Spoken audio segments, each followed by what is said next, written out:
Bismillahirrahmanirrahim. Assalamualaikum warahmatullahi wabarakatuh. Waalaikumsalam. Alhamdulillah. Iyyaka na'budu wa iyyaka nasta'in. Nahmaduhu wa nashkuruhu wa na'buduhu wa la nusyriku bihi syai'an 'abadan. Asyhadu an la ilaha illallah wahdahu la syarika lah irghaman liman jahada bihi wa kafar. Wa asyhadu anna sayyidana wa maulana Muhammadan 'abduhu wa rasuluhu la nabiyya wa la rasula ba'da. Allahumma salli wa sallim wa barik wa karrim wa 'azzim wa habbib ala sayyidina al-karim Muhammadir Rasulillah sallallahu alaihi wasallam. Rabbi shrah li sadri wa yassir li amri wahlul 'uqdatam min lisani yafqahu qawli. Rabbi zidna ilma warzuqna fahman nabiyyin wa hifdzal mursalin wa ilhamal malaikatil muqarrabin. Amma ba'd. Bapak Ibu, kabarnya sehat? Alhamdulillah. Pokoknya walaupun sakit bilang aja sehat. Insyaallah gugurin dosa. Nikmati aja sisa-sisa umur ini. Semoga akhir hayat kita husnul khatimah. Amin. Tapi Bapak Ibu yang dimuliakan Allah, kajian kita sudah berjalan hampir tahun ketiga. Saya cuma mengingatkan, saya tidak pengen mengkaji ini terburu-buru, tapi harus ada persamaan. Bahkan ayat demi ayat yang kita kaji itu sebenarnya, karena nanti kan kita dipisahin, ada dua, ada fase makiyah, ada fase madaniyah.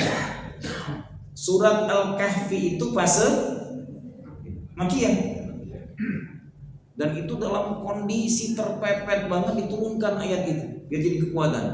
Karena ada 3 mukjizat besar peradaban orang-orang terdahulu. Dan tolong diingat, ketika kita membaca sirah Rasulullah, isi Al-Quran pun lebih dari sepertiganya, hampir 50% lebih isinya sirah. Jadi kalau kita bicara tentang Al-Qurannya saja isinya sirah, maka jangan baca Quran cuma baca Arabnya saja, sering-sering baca artinya. Karena sirah itu kisah. Setiap kisah itu ada ibrah, pasti ada hubungan dengan hidup kita. Kenapa Al-Kahfi harus diturunkan dalam kondisi tahun ke-4 sampai tahun ke-6 setelah nubuah? Karena fase paling sengsaranya hidup. Dikasih kekuatan di situ. Diingatkan, ada yang lebih parah dari ente, dikejar-kejar sampai harus dibunuh oleh kedua. Sampai Allah tidurkan selama 309 tahun sama anjingnya lagi gitu. Terus nanti diajarin pula, ada nabi yang belajar dengan Nabi Khidir gak lulus gitu. Ada orang yang sangat kuat nolongin kaum yang sangat bengis, Nabi Allah Alexander the Great kata orang-orang bule itu. Zulkarnain. Ada 3 besar sirah dalam balik itu semua. Dan itu diberikan ketika kondisi sedang sengsara banget dakwah. Belum lagi kita buka Al-Quran. Silakan buka surat Al-Baqarah ayat 146.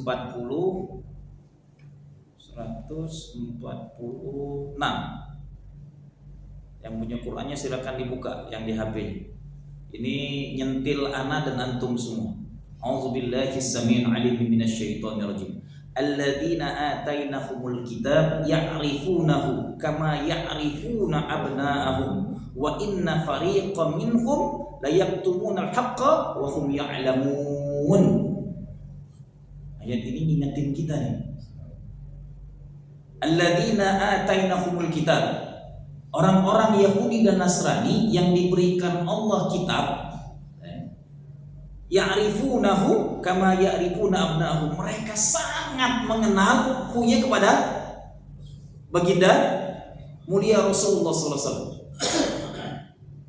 Kama ya'rifuna abna'ahum, sebagaimana mereka mengenal dengan detil anak cucu mereka. Wa inna fariqam minhum la yaktumuna al-haqqa wa hum ya'lamun. Dan sesungguhnya sekelompok dari mereka pasti menyembunyikannya kebenaran itu, sedangkan mereka mengetahui secara mendalam. Kalau antum buka tafsir Ibnu Katsir mengatakan semua nabi yang dapat kitab, yang dapat suhuf, itu mendapatkan cerita tentang akan datangnya seorang nabi akhir zaman. Diceritakan dari sejak Nabi Allah Adam alaihissalam sampai Nabi Allah Isa alaihissalam. Nabi Allah Isa pun ditegaskan oleh Allah dalam surat As-Saff, Inni Rasulullah ilaikum ya Bani Israel, Inni Rasulullah ilaikum musaddiqan lima baina yadayya minat Taurat wa mubasyiran bir rasul ya'ti min ba'di ismuhu Ahmad. Ditegasin lagi, diingetin. Taurat itu ada cerita tentang Muhammad, Injil ada cerita tentang Muhammad. Dan disingatkan dalam Al-Quran biar nih orang-orang yang mendustakan kalimat ini ditegaskan. Anda cuma mengingatkan, ternyata orang-orang Yahudi Nasrani lebih tahu karakter, watak, sifat Nabi akhir zaman. Jelas? Singgungannya di sini pertama, antum lihat nanti. Nanti ada pertanyaan keduanya, kenapa Rasulullah ketika awal-awal dakwahnya tidak ditemukan dengan Yahudi? Bilang kalau ketemu dari awal Yahudi bahaya kacau balau nih. Makhluk satu ini rusak semua hal nih. Nggak ditemukan. Tapi lihat nanti sirahnya dari kecil sejak awal diajak berdagang umur berapa? 12 tahun. Kalau 9 masih dengan kakeknya. Dia berdagang diajak oleh pamannya. 12 tahun diajak berdagang ke Syam. Jalan kaki, jaraknya bukan 1000, 2000, 3000 kilo. Ada yang naik unta, dia menjalan kaki. Bayangin antum, menempa seorang nabi hebat itu bukan leha-leha.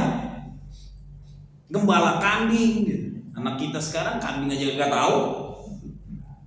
Kasihnya susu sapi lagi. Yang udah saya bilang, anak Yahudi semua kita. Al-Baqarah untuk Yahudi, maknanya umat Islam. Jelas? Nah, antum lihat di sini.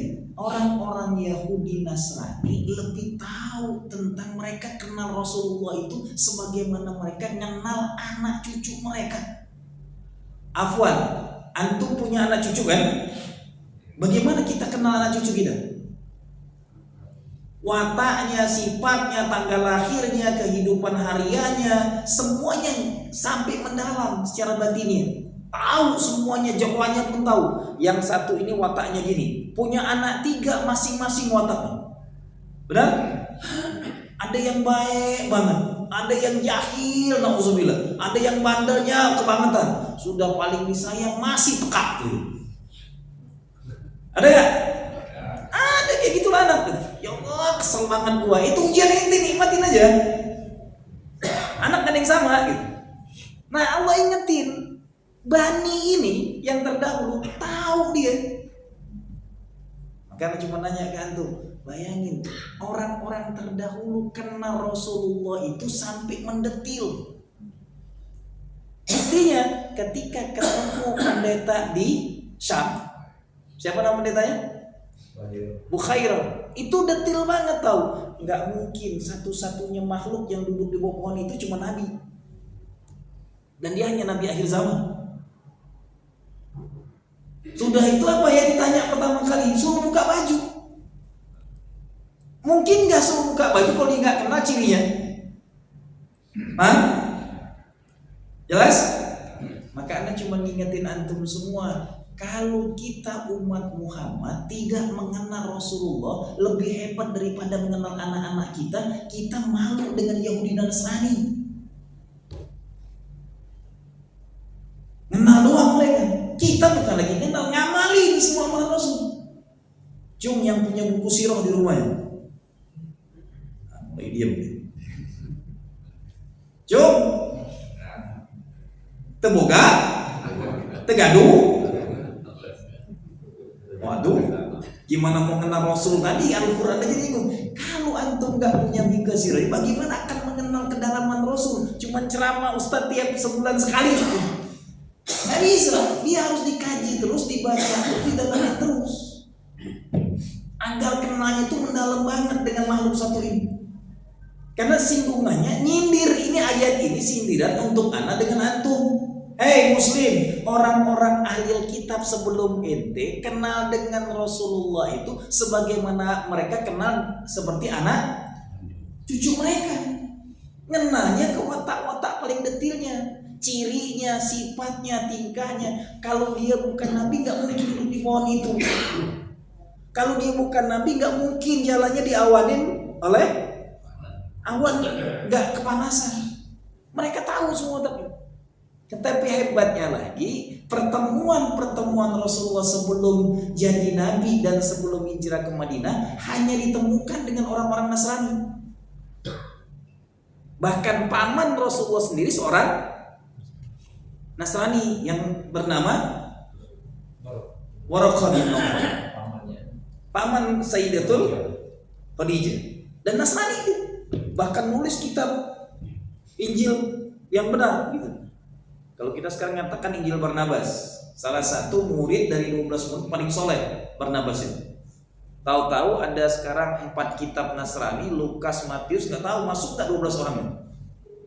Hawariyun, 12 orang itu yang tersolehnya. Saya cuma mengingatkan ke antum, nanti sampai fase pacak kelip pun hijrahnya ke Habasa, ketemu Nasrani lagi. Jadi yang, setelah buka ayat ini kemana-mana singgungan. Ana mohon dengan sangat, siapapun yang belum punya buku sirah beli. Sebagai bukti, rumah terbeli, motor terbeli, mobil terbeli, buku sirah berapa ler sih harganya? Kadang-kadang gonta ganti HP bisa gitu. Saya yang hatamin buku sirah ini 20-an kali, nggak pernah puas. Setiap kali mau ngisi dengan antum ini begadang lagi. Sampai tadi anak nggak tidur sama sekali karena menikmati banget cerita itu, luar biasa. Nggak pernah ada keringnya mengkaji cerita makhluk satu ini. Saya punya guru sampai satu buku sirah dia habiskan 100 kali hataman. Dan tolong diingat, yang kita pelajari hari ini, kita ngaji di sini, mengkaji, mendalami sirah makhluk terbaik. Jelas? Bahkan hari terbaik termulia pun zikirnya sholawat Nabi berbanyak. Hadisnya, khairukum, yang terbanyak di antara kamu bersolawat di hari Jumat, itulah makhluk termulia yang akan mendapatkan lindungan Rasulullah di yaumil masa. Yang terbanyak sholawat di hari Jumat, itulah makhluk Rasulullah paling mulia. Imam Abu Hanifah selama hari Jumat paling sedikit 10.000 kali sholawatnya. Halo, kita imam bukan, sahabat bukan, umat akhir zaman harusnya lebih banyak lagi. Paksa hari Jumat itu dari sejak azan maghrib malam Jumat sampai ke sore malam azan maghrib malam Sabtu. Itulah waktu banyakin sholawat sebanyak-banyaknya. Ngaji sirah sekarang pun mengkaji orang mulia. Semoga kita menjadi mulia, amin ya rabbal alamin. Rumah-rumah yang gak ada buku sirahnya, bagaimana rumah kita akan mulia? Tujuannya bukan cuma ngaji di sini, dibacain ke anak-anak kita. Karena singgungan Rasulullah, orang Bani Israel, orang-orang ahli kitab terdahulu, mereka mengenal Rasulullah itu lebih kenal Rasul daripada anak cucu mereka. Jadi ini nyinggung anak dengan antum. Kita harus lebih kenal Rasul dibandingkan anak cucu kita. Nanti Allah tegaskan di surat Al-Ahzab ayat 6, An-Nabi aula bil mu'minin min anfusihim. Untuk kita sekarang, Nabi itu lebih skala prioritas dari orang-orang beriman dari dirinya. Nggak penting diri kita ini, lebih penting Rasul. Nggak ada artinya hidup kita ini kecuali yang paling utama Rasul. Itulah yang dilakukan oleh sahabat terdahulu.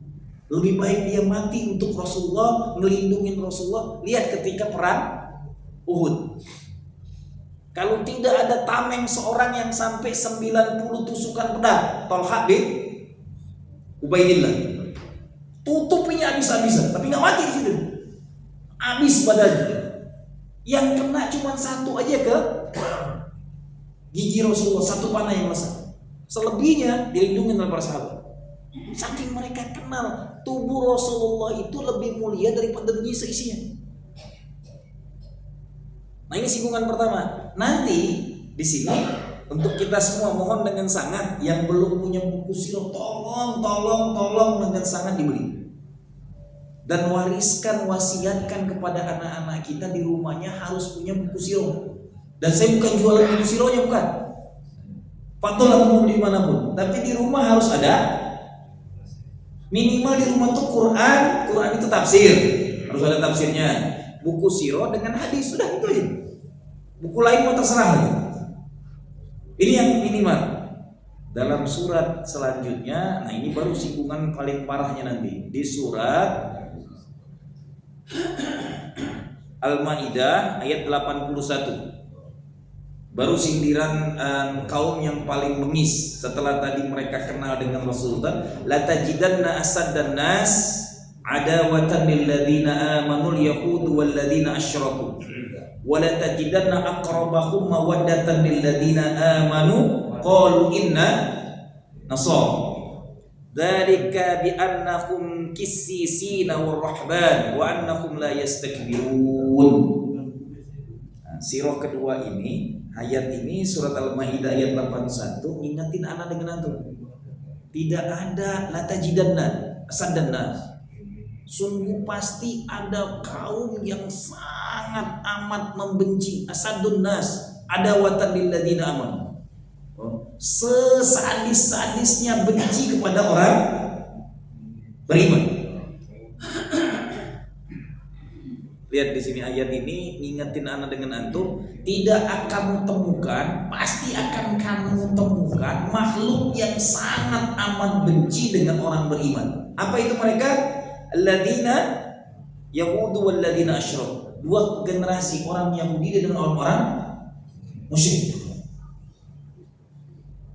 Hati-hati, makanya kenapa waktu di Mekah nggak ditemukan dengan Yahudi, karena musyriknya aja udah nauzubillah bencinya. Ini kalau ditemukan dua-duanya bahaya nih. Jadi nggak ditemukan sampai hijrah ke Madinah baru ketemu kaum Bani Israel atau Yahudi. Baru di Madinah ketemu, nggak ditemukan dari awal. Karena kalau dua ini bergabung bahaya. Nah hari ini gabungannya bukan cuma musyrikin dengan Yahudi, bahkan Nasrani pun diajak bergabung jadi satu dengan mereka. Jadi ayat ini ngingetin anak dengan antum. Di keduanya wala tajidna aqrabahum mawaddatan lil ladzina amanu qalu inna nasara. Dan yang tidak kalah lebih penting, akan ada yang sangat dekat dengan kamu, sangat mencintai kamu, lil ladzina bagi orang-orang alladzina qalu inna nasara. Mereka lah orang-orang Nasrani penolong. Kenapa mereka seperti itu? Allah mengatakan dzalika bi annahum qissisin, karena keberadaan mereka orang-orang Nasrani ini di kehidupan mereka ada para pendeta dan waruhba, para rahibnya, orang-orang yang selalu mendekatkan diri kepada ar-ruhbaniyun. Ruhbaniyun kalau di kitanya, mereka ruhban. Wa annahum la yastakbirun, dan mereka tidak menjadi orang-orang yang takabur. Makanya nanti pun di akhir zaman, yang saya bilang sebelum-sebelumnya, hari ini jumlah umat Islam 2 miliar lebih, tapi jumlah orang Nasrani 2,5 miliar lebih. Gabungkan kedua ini nantinya turunnya Nabi Allah Isa, mereka langsung beriman. Dunia langsung gemerlap 5 miliar muslim nanti. Karena emang ayatnya udah diturunkan duluan. Paling dekat dengan umat Islam itu orang-orang Nasrani. Jadi yang pertama tadi di surat Al-Baqarah 146 mengingatkan kita semua kaum ahlul kitab terdahulu sangat kenal amat dekat dengan baginda Rasulullah. Dan mereka lebih kenal Rasulullah daripada mengenal anak cucu mereka. Nyinggung anak dan antum. Setiap kita mengenal Rasul harus lebih kenal Rasul dibandingkan diri kita dan keluarga kita. Saya berkali-kali sudah ngasihkan contohnya. Kebiasaan Rasul itu pakai siwak. Cum yang sudah ninggalkan pakai odol-odolan. Saya udah alhamdulillah 5 tahun ini sama sekali. Pokoknya setiap hari di sehari 5 kali pakai siwak. Pasti khasiatnya luar biasa. Ini kita pakai sikat giginya pakai plastik lagi. Kalau kayu siwak itu habis dipakai paling 3 hari gunting. Buang bekasnya, ganti lagi. Saking sehat. Ini kadang-kadang 3 bulan, setahun sikat gigi plastiknya diganti-ganti. Wajar aja gigi kita bolong semua. Kumannya kumpul gitu. Mulailah tobat gitu dengan ajaran Yahudi ini. Karena yang punya pertama kali kita kenal sebelum kita lahir, kakek nenek kita sudah kenal produknya Unilever. Dari sebelum kita lahir sudah ada. Dan merek siapa Unilever itu kan gitu. Jelas? Saya berharap dengan kita ngaji sirah ini, amal-amal Rasulullah kita amalkan, yang bisa kita maksimalkan walaupun sekecil apapun, sedikit ini mesti amalkan. Saya kemarin katakan yang tidak pernah ditinggalkan Rasulullah setiap hari itu disunahkan Rasulullah kurma ajwa sehari 7 putih. Kalau nggak punya kurma biasa pun tidak ada masalah. Buka puasa paling bagus kurma rutop yang disunahkan oleh baginda mulia Rasulullah. Hari-harinya buah kesukaan Rasulullah itu buah semangka. Buah kesukaan Rasulullah. Antum kalau hobi makan semangka, insya Allah jarang sakit pinggang. Jadi kalau orang yang banyak kena ginjal, kurang minum, makanya semangka itu paling banyak airnya. Rasulullah itu paling hobi tiap harinya makan semangka. Maka kalau orang yang sering kena ginjal, sering-sering makan semangka, insya Allah nggak gampang sakit pinggang. Semua yang dimakan Rasulullah itu khasiatnya luar biasa. Dari makanan, dari kehidupan kesehariannya kita kaji, kita temukan banyak banget kedahsyatan dari makhluk mulia ini. Jelas? Nah, saya kembali tadi, sirah ini tolong jangan sekali diceramahkan di pengajian udah selesai, diulang-ulang. Dibaca kembali, dikaji kembali, dibuka kembali sampai kita benar-benar teriang-iang jadi amalan kita. Karena sekali lagi isi Al-Quran sirah itu adalah untuk pelajaran terbaik. Nah, kita umat akhir zaman bukan cuma sirah Quran, sirah kehidupan Rasulullah itu tersempurna. Dibentuk oleh Allah. Lihat, dijauhkan tuh dari Bani Israel. Berapa tahun? 53 tahun dijauhkan.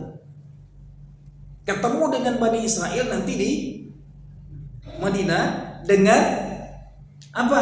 Piagam Madinahnya.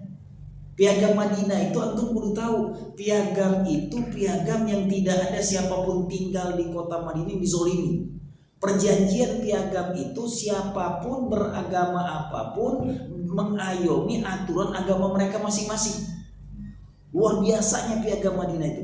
Orang Nasrani tinggal di Madinah ngikutin piagam Madinah sesuai dengan aturan agama Nasrani. Orang Yahudi tinggal di Madinah ngikutin aturan sesuai apa yang ada di Taurat dan Zaburnya, Talmudnya.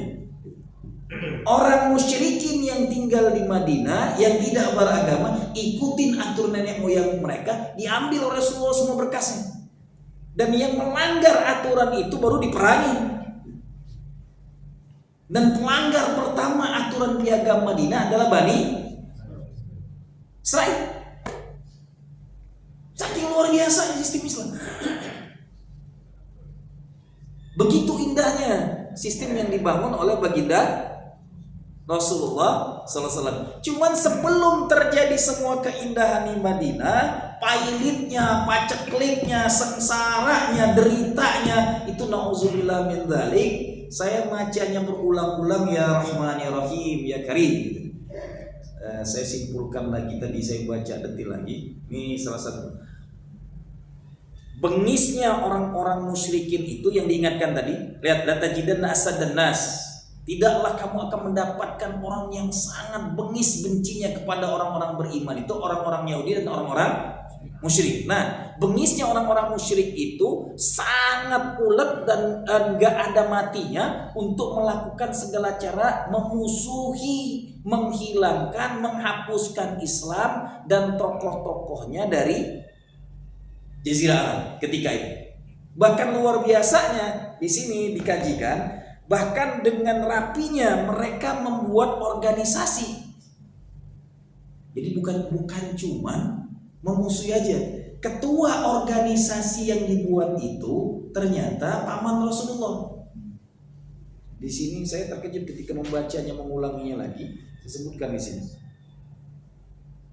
Pimpinan organisasi ini adalah dipimpin oleh Abu Lahab, berjumlah 25 orang. Tujuannya adalah bagaimana merusak, tidak boleh berkembangnya Islam itu dan harus membunuh Rasulullah SAW. Jadi tokoh dan dengkot utamanya, lihat mereka buat organisasi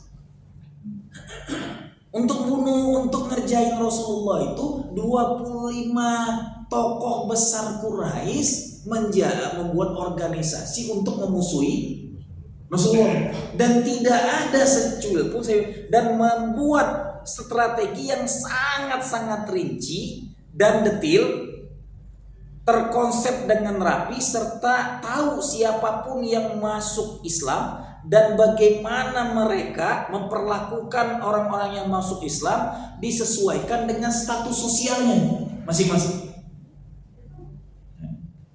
Yang pebisnis, pedagang, pengusaha, dideketin cara pengusaha. Lo kalau mau dagangan lo aman, perjalanan kabilah kita aman, lo jangan masuk Islam. Kalau lo masuk Islam bisa, nggak lagi dagang dengan kabilah Quraisy. Lo buka lapak sendiri. Semua pengusaha ditakutin tuh. Yang tokoh masyarakat, kalau ente mau meninggalkan Islam ente, kita siapkan jabatan hebat, pengaruh ente, punya kedudukan, semua dipengaruhi. Dan yang paling bengis adalah para hamba saya. Dijemur, dipanggang, diikat, ditusuk kemaluannya sampai keluar tombak itu ke perutnya. Sayyidah pertama dalam Islam yang bernama Sayyidah Sumayyah. Ibunya Ammar bin Yasir. Bapaknya Yasir meninggal. Bapaknya diikat dan dikulitin, disilat-silat. Ya Allah ya Rabbi, bungisnya. Nauzubillah, lebih PKI dari PKI gitu. Para musyrikin ini. Dan ibunya ditombak kemaluannya. Yang melakukan Abu Jahal. Ternyata Abu Jahal dengan Abu Lahab ini dua orang yang berbeda ya. Yang disamakan Abu Lahab paman Rasulullah. Abu Lahab paman Abu Jahal inilah operasional lapangan. Yang yuwas-yuwasnya paling gila gitu. Kedua-duanya mati dalam perang. Sebelum Fathul Makkah sudah dimusnahkan Allah karena bencinya dengan Rasulullah berlebihan. Yang saya cuma ingatkan, fase strategi ini adalah pembinasaan abis-abisan itu terorganisir dengan rapi, dibentuk pengurusannya, strukturnya rapi, ditahuin semua satu persatu, didetilkan. Siapapun yang masuk Islam, 3 golongan ini, saudagar, tokoh, atau mereka hamba saya, yang paling banyak menderita para hamba saya. Nanti dari antara 3 ini, Sayyidah pertama dalam Islam wanita itu Sumayyah, suaminya Yasir. Maka Rasulullah mengatakan, isbir ala Yasir, innahu min ahlil jannah. Berikan kabar kepada Yasir, sungguhnya dia penghuni surga pertama dari kaumku dan bersama istrinya. Tapi nanti anaknya selamat dengan syarat harus mencaci maki Rasulullah dan Islam. Setelah dia selamat, setelah ngatain itu didatangi Rasulullah. Ya Rasulullah, aku dipaksa agar aku tidak meninggal seperti ayah dan ibuku, dipaksa harus mencaci maki engkau dan mencaci maki Islam. Apa? Langsung turun ayat biar Rasul nggak jengkel. Dia mengatakan itu semua untuk menyelamatkan dirinya. Ayatnya pun langsung turun. Hatinya masih tumanina dengan Islam. Karena ibu bapaknya meninggal. Jadi Ammar bin Yasir nggak meninggal. Dua orang tuanya meninggal. Yang lebih dahsyatnya bukan satu, puluhan sampai ratusan para hamba saya. Bilal bin Rabah yang termasuk merasakan derita dari penyiksaan kaum kafir Quraisy. Jadi awal deritanya Bilal itu karena tuanya adalah Abu Jahal yang langsung dimiliki oleh istrinya Abu Jahal, Sumayyah bin Khalaf. Beda Sumayyahnya ini, bukan Sumayyah yang Said ini. Ini istri Abu Jahal. Diikat lehernya, setelah itu kayak binatang, dengan kencangnya dikasihkan ke anak-anak untuk jadi mainan. Ditarik ke sana sini. Terus ditunggangi, ditaikin, nauzubillah min dzalik. Belum puas dengan itu semua, pas lagi panas-panasnya yang sampai mencapai 60 derajat, di badannya ditelentangkan. Ini kalau namanya ditelentangkan di pasir dengan ditimpakan dengan batu. Derita yang terus berkelanjutan, ketemulah dengan Sayyidina Abu Bakar lewat. Diberilah dengan dalam ada dua sirah di situ, yang satu mengatakan kalau Imam Bukhari dibeli dengan 6 gobang dirham. Kalau di sirah lain mengatakan ditukar dengan hamba saya yang punya Abu Bakar Siddiq yang masih musyrik, dimerdekakan. Setelah itu setiap, bahkan kalau di sini Saifur Rahman Al-Mubarakpuri, buku saya tidak sanggup lagi menceritakan derita para sahabat hamba saya dan yang miskin diuji dengan kesengsaraan ketika mereka awal-awal masuk Islam.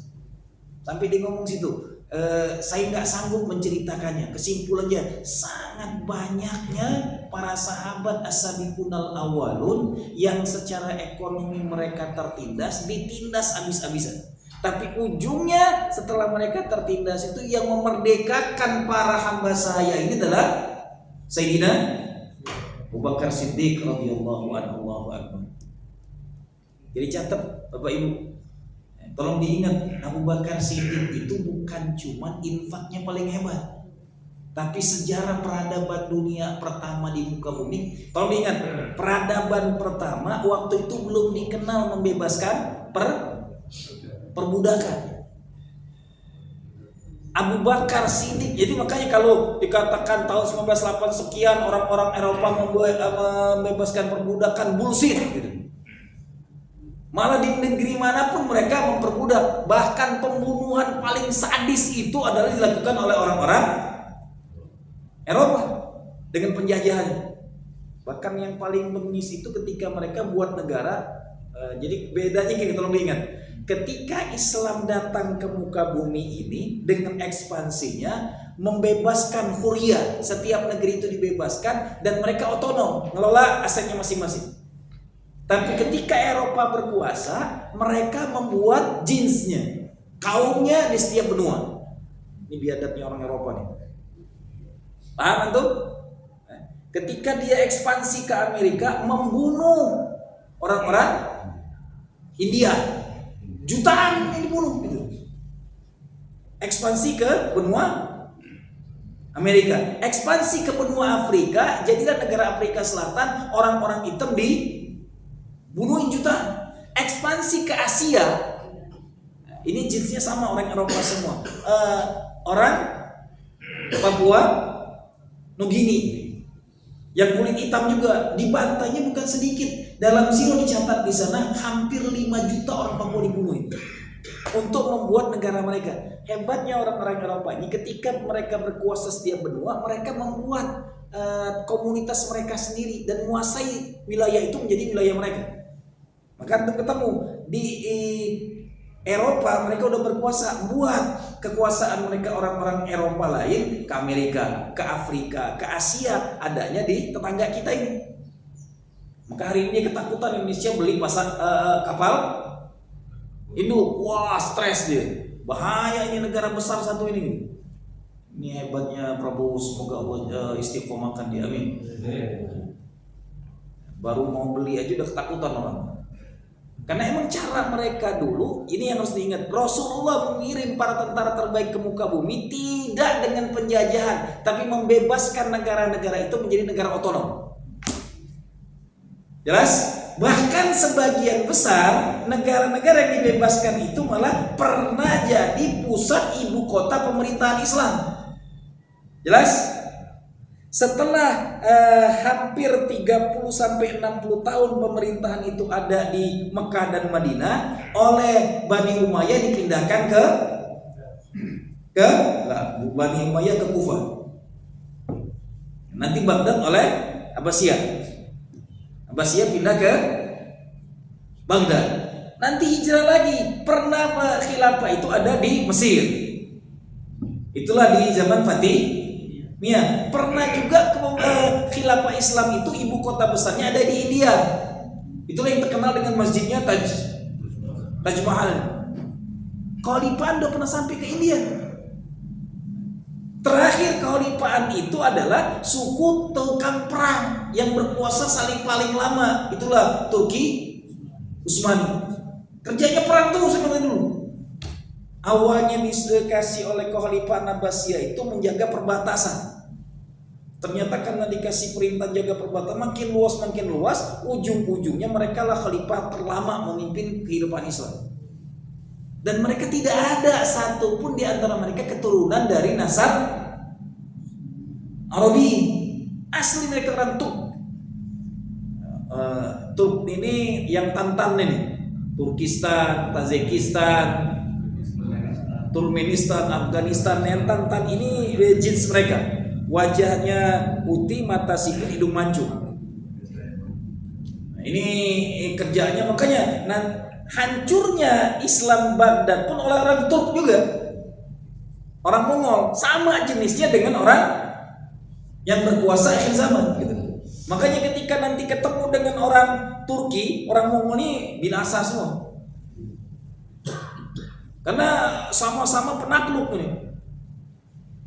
Mudah-mudahan Turki sekarang akan jadi penakluk lagi, atau tinggal nunggu kita nih yang belum pernah memimpin kekhilafaan Asia. Amin ya Rabbal amin. Semoga terjadi. Saya cuma mengingatkan, sirah itu bukan cuma dibaca, bukan cuma dengerin pengajian. Sirah itu dibeli, diamalin. Dan yang kedua, kalau diingat, yang ketiganya, sirah itu terkadang sirah itu adalah langsung untuk diri kita yang butuh. Baik itu dalam Al-Quran atau dalam sirah Rasul. Ada hal-hal tertentu pelajaran sirah itu untuk diri kita masing-masing. Tahukah antum kenapa istri Rasulullah itu dalam sirah yang berkembang 11 sampai 14 orang bininya Rasul? Ternyata wanita itu ada 12 sampai 14 sifat dan watak. Oh, sudah punya sirah Sayyidatul Khadijah? Punya? Cung yang punya? Masya Allah. Tapi sesuaikan. Kalau anda tidak punya watak Khadijah, nggak usah beli Sayyidatul Khadijah. Wanita yang sangat tidak pernah berkata kepada suami sama sekali selama hidupnya. Kalau anda tidak punya sifat Sayyidatul Khadijah, cari istri lain. Istri yang pernah protes itu Sayyidatul Aisyah. Kalau anda intelektual, temperamen, sukanya dengan yang selalu pengen menonjol, baca Sayyidatul Aisyah. Walaupun nanti ujungnya luar biasa wanita. Kalau Sayyidatul Khadijah nggak tepat untuk kita, wanita yang seumur hidupnya tidak pernah sekalipun marah kepada Rasulullah. Sekalipun. Halo? Bu, jangan cuma dibaca. Kalau pengen jadi Sayyidatul Khadijah, wanita mulia, istri soliha itu bukan sibuk dengerin ceramah kemana-mana. Omongan suami itu lebih hebat daripada omongan kiai. Lebih hebat dari omongan ustaz. Oh, langsung tuh aja, seneng aja dia. Sakral omongan suami itu di bawah omongan Allah dan Rasul doang. Kiai pun kalah. Kadang-kadang dengan ustaz, dengan kiai ditanya, dengan suami Allah. Surga itu bukan karena kiai. Jelas? Ini saya ngomongin para bini dimanapun yang ada gitu. Kadang-kadang salah kaprah. Makanya kalau pengen mengkaji Sayyidatul Khadijah, cemurin, dalamin, masya Allah. Tapi kalau ente pengen ngelihat wanita paling banyak berkorban, rasa hidupnya paling banyak menderita, baca Sayyidatul Saudah. Tidak ada satupun istri Rasulullah kecuali yang mencarikannya, yang menyiapkan pernikahannya sampai malam pertamanya disiapkan oleh Sayyidatul Saudah. Wah, kalau wanita Indonesia sekarang jadi Saudah semua, enak kita bini 4 semua. Beliin di rumah buku Saudah, baca nih. Kalau pengen jadi wanita mulia paling banyak berkorban.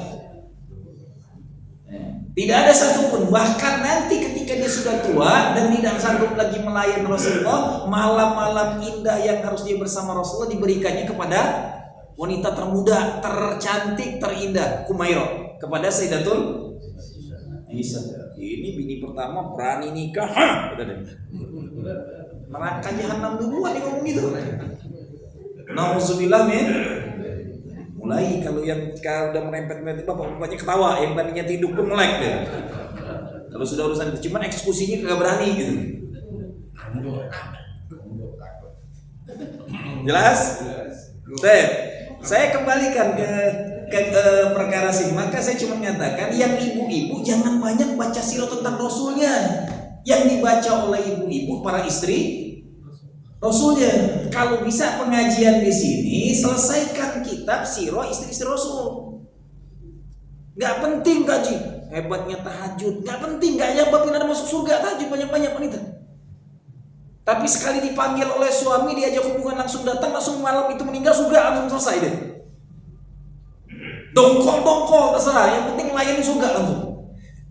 Kalau mencari wanita tahajud tiap malam banyak, yang baca Quran berjuz-juz banyak, yang taat dengan suami qalil jiddan.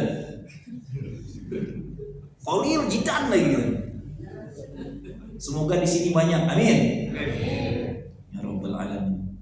Karena terbalik sekarang dunia ini. Pengajian di mana banyak hadir banyak wanita. Wanita itu nggak wajib hadir pengajian. Yang wajib pengajian ini Ashabul Rijal.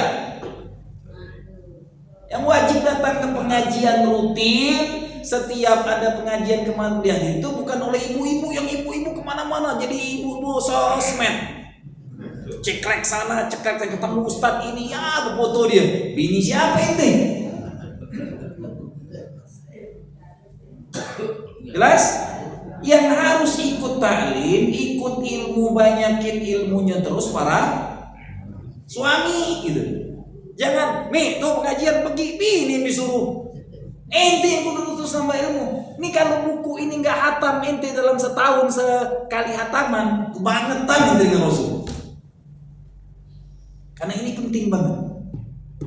Nggak akan punya adab dengan Rasul kalau kita belum pernah menuntaskan sirah Rasul.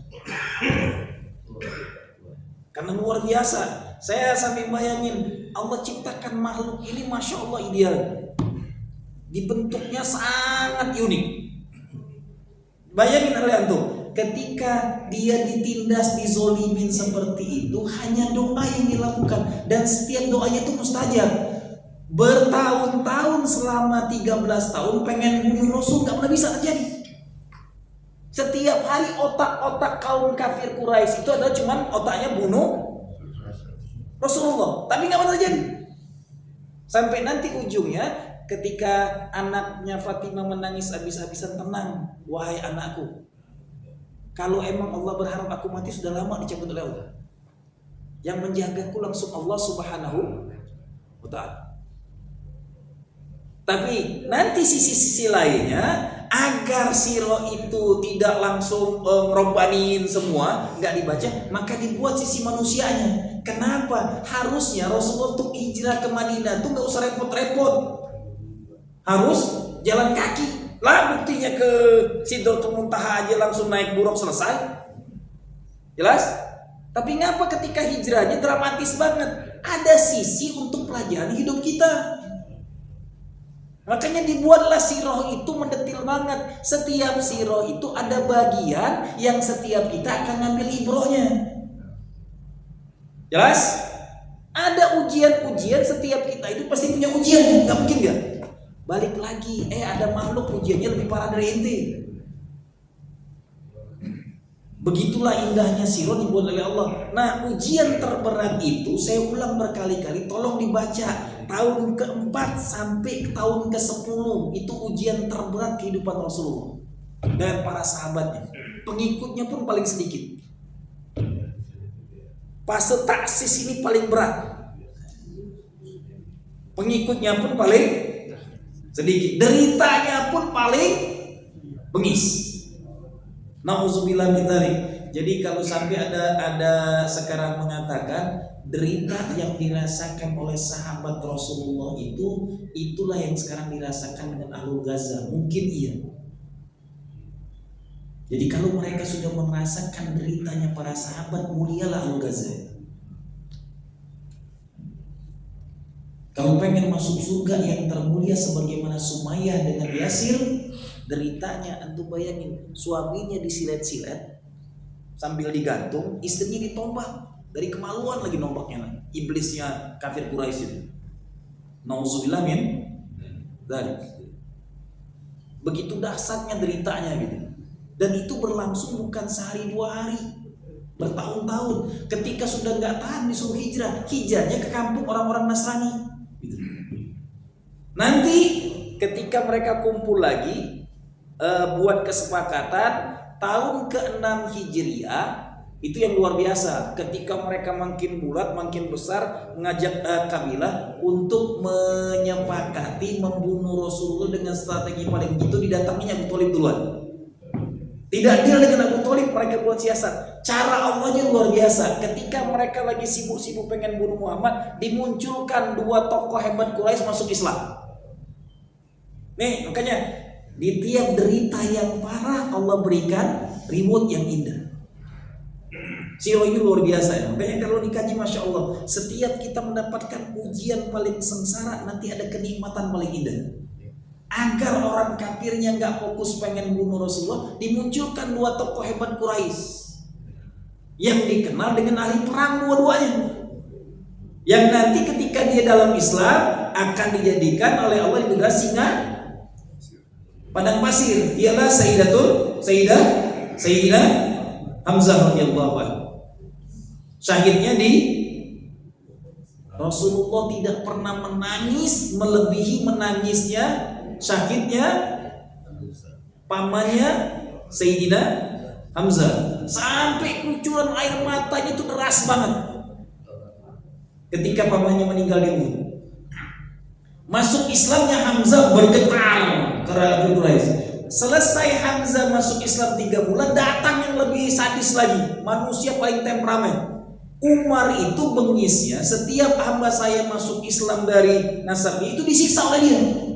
Kalau orang itu udah sampai nangis parah, makin disiksanya makin jadi.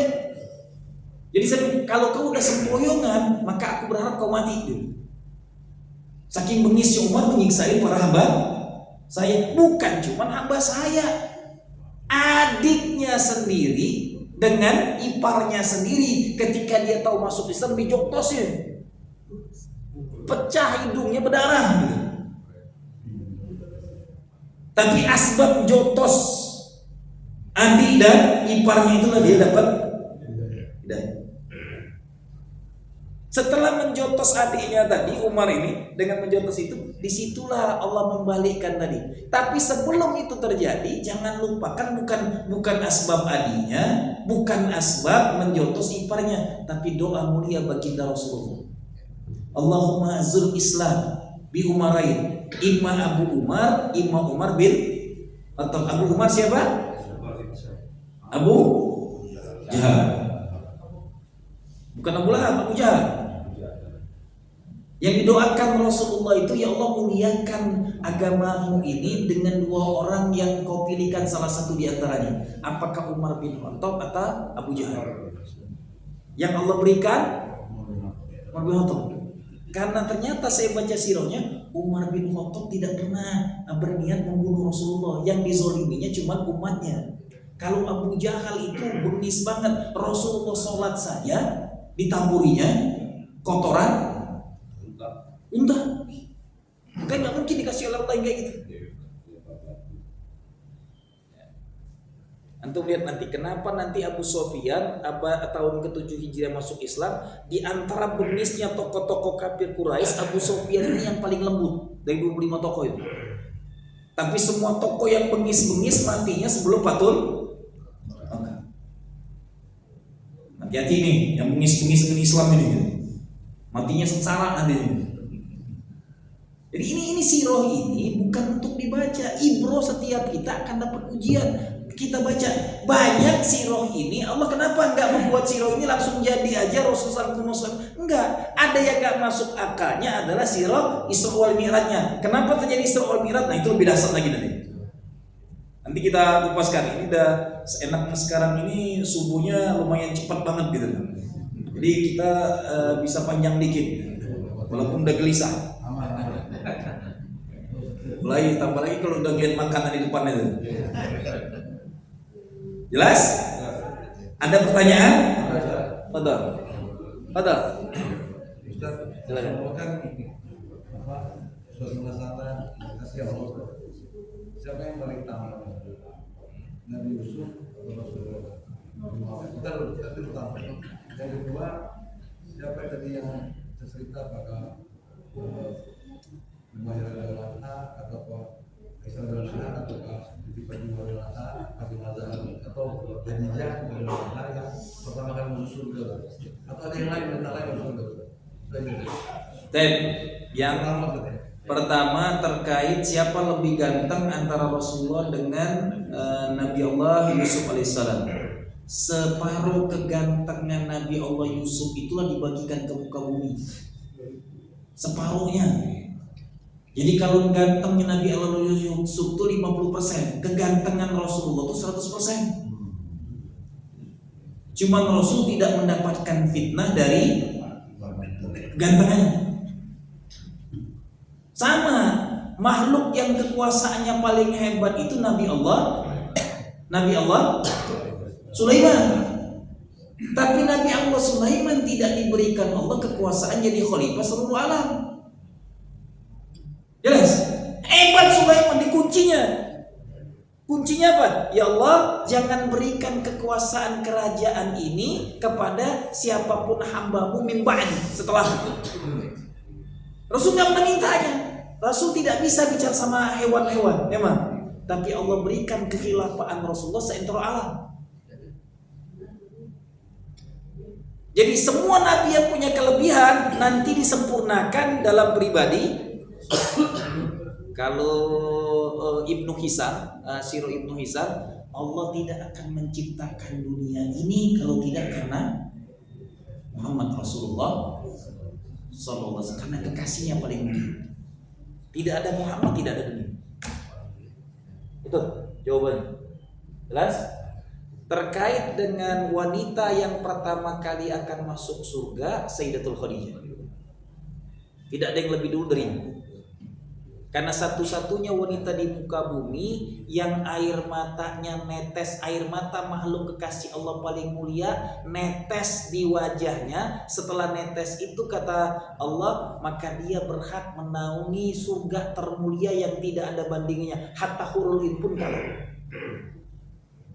Allah siapkan istana terbaik surganya Sayyidatul Khadijah, tidak didapatkan oleh istri yang lain. Satu-satunya wanita termulia. Nanti ada wanita yang suci disucikan Allah, kelak mereka masuk surga juga, tapi langsung jadi Rasulullah, Sayyidatul Asiyah.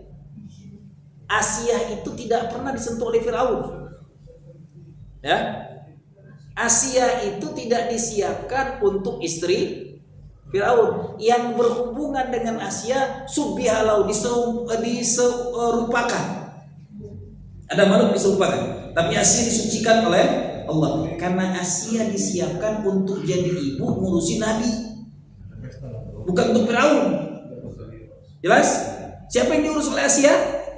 Membesarkan Nabi Allah Musa alaihissalam. Nah, ada wanita suci kedua yang sangat mulia. Kalau boleh jadi nabi, dia akan Allah nabi, karena satu-satunya wanita yang punya surat dalam Al-Quran. Gak ada wanita lain. Satu-satunya wanita yang punya surat, tapi gak Allah angkat nabi, Sayyidatul Maryam. Maka kalau ente gadis, anak gadis atau wanita janda, kaji Maryam ibadah. Kalau sudah nikah gak usah kaji Maryam. Gak penting sholat tahajud panjang-panjang, taat dengan suami aja masuk surga. Gak penting baca Quran 30 juz setiap bulan, tapi dengan suami ribut mulu, neraka juga masih. Ketaatan dengan suami bagi seorang wanita itu absolut, gak bisa dibantah pun. Ketika suami ngajak kepada, kecuali kalau suami ngajak maksiat. Maka saya katakan tadi, suami itu lebih sakti daripada kiai, wali. Kalahnya suami itu cuma dengan para nabi dan rasul dan Allah. Selesai kan? Jelas? Ya, jawabannya itu. Jadi makanya kalau jangan sampai ibu-ibu sudah nikah mengkaji amal hebat Sayyidatul Maryam, kacau, nggak lagi dia ngurusin suami, ibadah aja dia. Aku pengen jadi Maryam, aku pengen punya mihrab. Ya, anak-anak gadis inti suruh di situ. Siapkan mihrabnya anak wanita. Ceramahkan dia. Maka saya sering kalau lagi bawa jamaah umroh, anak-anak yang saya kumpulkan, yang janda atau yang gadisnya, adakan saya mengkajikan, mengkupaskan khusus tentang Sayyidatul Maryam. Tapi yang sudah nikah jangan dengar, gue bilang. Bahaya denger ini, gue bilang. Gak mau ngelainin suami, sibuk ibadah aja deh. Itu bedanya. Nah, makhluk paling pelayan setia suami yang tidak ada duanya, Sayyidatul Khadijah binti Khuwailid. Gak ada tandingannya di muka bumi.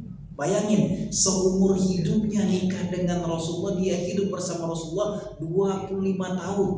Belum ada satu kata pun yang nyakitin hati. Halo, Bu. 25 tahun, Allahu Akbar. Ini makhluk gak ada iblisnya, bener hidupnya gitu. Saking luar biasanya. Jelas? Itu yang antum tanya. Ada lagi? Tadi siapa lagi? Fadal. Assalamualaikum. Waalaikumsalam. Mengikuti kajian surah Nabawiyah atau surah Rasulullah, ini mengingatkan bahwa kita bersyukur kepada Allah bahwa dibandingkan dengan para rahi yang Taurat dan Injil yang katanya mengenal sifat Rasulullah seperti mengenal anak dan cucunya, bahwa kita lebih beruntung karena hidayah insya Allah pada diri kita. Karena mereka sepertinya tidak memperoleh hidayah, karena mereka mungkin juga nggak berdoa yang qalibal qulub, jadi yang tidak membolak-balikan hati, tapi kecenderungan mereka gengsi untuk mengakui Rasulullah, apa seperti itu. Sebulan kemarin saya sampaikan, rusaknya Nasrani itu dirusak oleh Yahudi. Jelas? Ya. Kenapa dirusak oleh Yahudi? Nanti Injil itu dirubah-rubah. Ada perjanjian baru dengan perjanjian lama. Isi perjanjian baru, perjanjian lama tidak sesuai dengan Injil dan Taurat dan Zabur. Harusnya kitab yang dipegang oleh orang-orang Nasrani itu 3 kitab. Lihat tadi Nabi Allah Isa, ya Bani Israil inni Rasulullah ilaikum musaddiqan lima baina yadayya minat Taurat. Ya kan gitu. Wa mubasysyiran bi rasul ya'ti min ba'di ismuhu Ahmad. Jadi orang Nasrani itu adalah penyempurna dari Bani Israel. Nah, bejatnya Bani Israel ini, mereka itu tidak boleh beragama Yahudi lagi. Setelah datangnya Isa, mereka harus beragama Nasrani semua. Karena peringatan Allah dalam Al-Quran, ya Bani Israel ini Rasulullah ilaikum. Kan Nabi Allah Isa itu Bani Israel dan keturunan mulia, bukan keturunan zina. Nanti kan kalau antum lihat di kitab mereka, ternyata kakek moyangnya Nabi Maryam ini adalah tukang jajan pelacur kalau di kitab mereka. Sedangkan dalam Al-Quran, innallaha astafa Adam wa Nuhan wa Ibrahim wa ala Imran alal alamin. Sesungguhnya Allah memilihkan Adam, Nuh, Ibrahim dan Imran, diberikan Allah kelebihan di muka bumi ini pada zamannya masing-masing. Nanti kenapa ada Adam, ada Nuh? Karena keturunan Nuh inilah yang akan menjadi makhluk yang menyebar ke seluruh dunia. Allah ingatkan, nanti ada keturunan Nabi Ibrahim. Inilah bapak, kalau ini Rasul biasa, Rasul paling banyak diuji dimulai dari Nabi Allah Ibrahim, gitu. Jelas? Inilah Abul Anbiya dikatakan. Baru nanti kenapa Imran tidak jadi nabi tapi dimuliakan oleh Allah? Karena punya keturunan mulia. Anaknya mulia, wanita yang disucikan, keturunannya pun sampai hari ini Allah angkat ke muka bumi. Nggak mati. Jadi, dipilihkan khusus Imran itu disebut dalam Al-Quran. Innallah astofa, ini makhluk istimewa kalau dipilih. Satu-satunya keturunan yang gak mati sampai akhir zaman, dan dia mati terakhir di antara manusia, Nabi Allah. Ingat, keturunan Rasul terakhir khalifah kita yang nanti akhir zaman adalah Muhammad bin Abdullah. Itu keturunan Rasul gitu. Dimati itu. Tapi Nabi Allah Isa tidak dimatikan Allah. Keturunan siapa? Imran. Doa istrinya. Makanya hati-hati dengan doa. Antum harus paham, ada doa yang antum minta hari ini ternyata nanti diberikan ke cucu kita. Baca sirah. Yang dipinta oleh istri Imran itu adalah, ya Allah, tidak sama anak laki-laki dengan anak.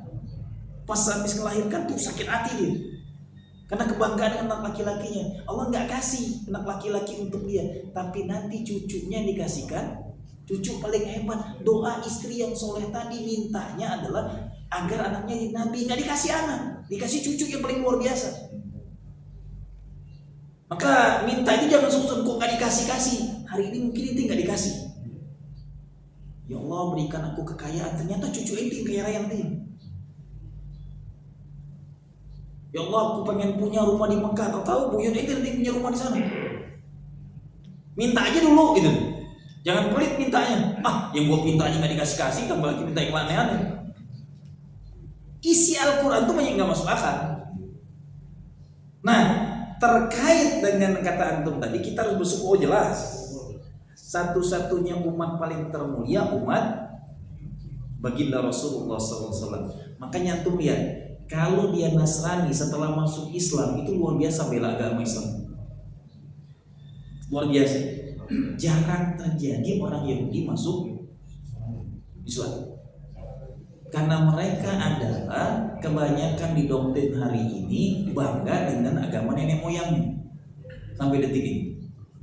Beda dengan Nasrani. Orang Nasrani, lihat kita menyaksikan mu'alaf, doktor lama menjadi misionaris di Papua, meninggalnya pun mulia banget. Ustadz yang sedang khutbah Jumat, Yahya Waloni, itu mu'alaf, doktor itu. Allahumma gfirlahu, semoga syahid. Tolong bukan lagi doakan.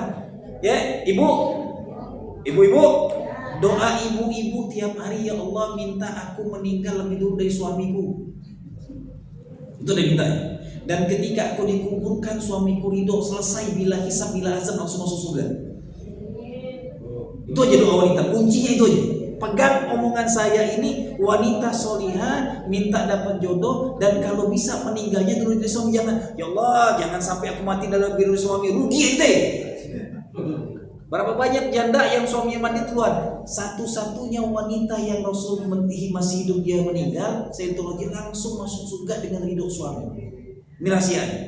Laki-laki terbalik, minta meninggal itu, saya selalu ulang, ada minta tempat, 2 tempat mulia minta meninggal di Makkah atau di Madinah. Dipinta terus, ini diulang-ulang. Jangan minta dunia terus, diulang-ulang minta mati itu. Kalau saya selalu, ya Allah sebelum ke Makkah itu cabut nyawa aku di Madinah. Sampai hari ini belum cabut-cabut juga nih. Saya minta meninggal di Madinah, dikuburkan di Baqi. Yang dikuburkan di Baqi dibebaskan dari azab kubur. Itu mulianya. Kalau tidak bisa dapat meninggal di 2 tempat mulia, minta di hari mulia. Hari Ustadz Yahya Waloni mendapatkan kemuliaan, sudah meninggal di hari mulia, di jantung mulianya pula, sedang jadi khotibnya pula di hari mulia itu. Yang isi khotbahnya pun mengingatkan tentang Allahu Akbar. Nikmat banget itu. Jadi jangan sampai seumur hidup kita nggak pernah berdoa nih. Ya, bapak-bapak yang laki-laki, kalau ibu-ibu selesai tadi. Cukup minta, ya Allah, tiap selagi baca Quran, tiap tahajud atau disakit, ya Allah cabut nyawaku lebih dari suami itu, dia ridho aku meninggal. Tanpa azab, tanpa hisab, langsung masuk surga, dia ngedekam. Kenikmatan wanita yang dapat ridho suami ketika meninggal, dan suami yang nguburinya lagi. Untuk kalau aku meninggal duluan, suami tolong kuburkan aku ya. Kalau nggak kuancam, kuantuin misalnya. Walaupun syirik ngomongin itu. Nauzubillah min dzalik. Ini, nah sedangkan laki-laki minta doanya tolong diulang-ulang meninggal di Mekah atau minta dikuburkan di Baqi atau di Ma'lah. Kuburan mulia tempat Sayyidatul Khadijah. Itu dijaga oleh Allah dengan malaikat. Kalau tidak dapat 2 ini, minta di hari mulia. Pertama hari Jumat, kedua di bulan mulia. Di bulan Ramadan. Nggak dapat juga di bulan Ramadan, minta di bulan haram. Ada 5 pintaan bagi seorang laki-laki. Halo, jangan nggak pernah minta nih laki-laki nih, siro aja nggak punya gitu. Ini bahaya nih. Ini harus tahu nih, ilmu kematian itu bukan zikrul maut. Minta kematian di 5 ini. Minta di 2 tempat, Mekah dan minta di hari termulia minta di bulan termulia bulan Ramadan, atau kalau tidak dapatkan bulan termulia di bulan haram. Bulan haram ada 4. Safar, bulan Rajab, Zulqa'dah, Zulhijjah, Muharram. Itu aja. 5 ini tolong didoakan dalam hidup kita. Diulang-ulang terus. Karena belum tentu semua akan bisa mendapatkan ini kalau nggak diulang-ulang. Jelas? Sudah pernah belum minta yang sebelum ini? Mana mau dapat ini? Mulai hari ini terus diulang-ulang. Makanya, mohon maaf, kenapa kalau saya sholat sujudnya lama, saya pasti minta itu setiap sujud. Kalaupun nggak bisa meninggal di hari termulia, paling tidak meninggal dalam keadaan sholat. Oke, nggak di hari Jumat, nggak di bulan mulia, nggak di tanah suci, meninggal dalam keadaan sholat atau meninggal dalam keadaan baca Quran. Masya Allah.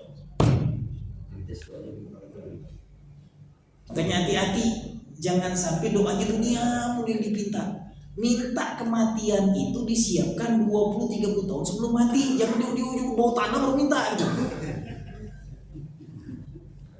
Bukan nyinggung nih, yang bau tanah bukan nyinggungnya, bukan.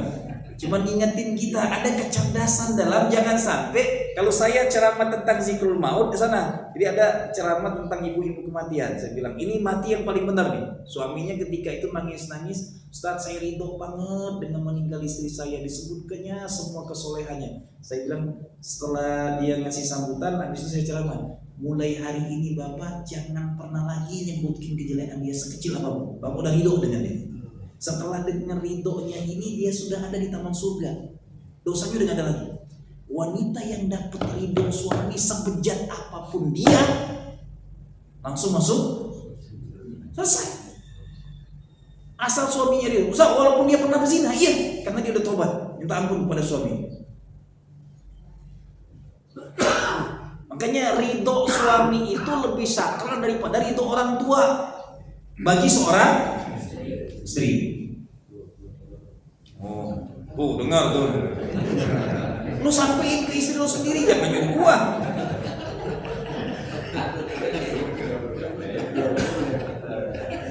Kayaknya dendam banget sama bininya. Yang mana sih bininya? Bawa sini. Iya, ada apa kita rukyat dulu nih suami istri. Setiap saya kesini ngomong itu langsung cebak-bak deh. Kayak dendam amat kita sama bini. Ya, begitulah ujian ente gitu. Nikmati aja ujiannya. Kalau ente lagi kesel sama bini, ya Allah tambah lagi bini gua, gitu aja mintanya. Pasti mustajab tuh doa. Tuh kan kalau ngomong itu nyambung langsung sampai jam 9 pagi pun mau dia. Assalamualaikum warahmatullahi wabarakatuh. Subhanallahumma bihamdika.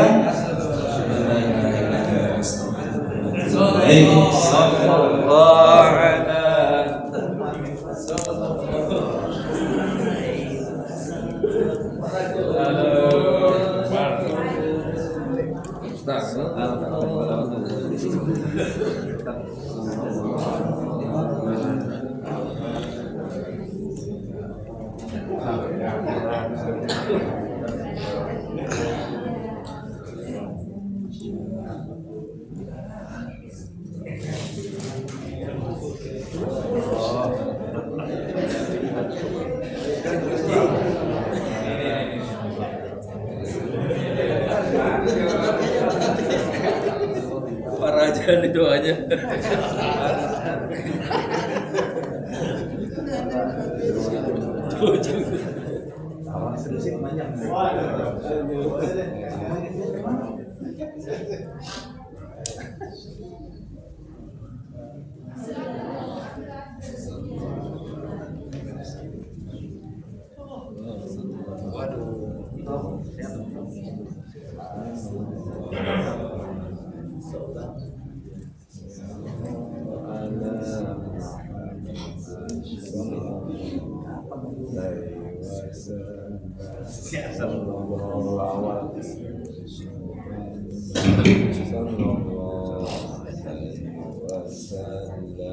Sallallahu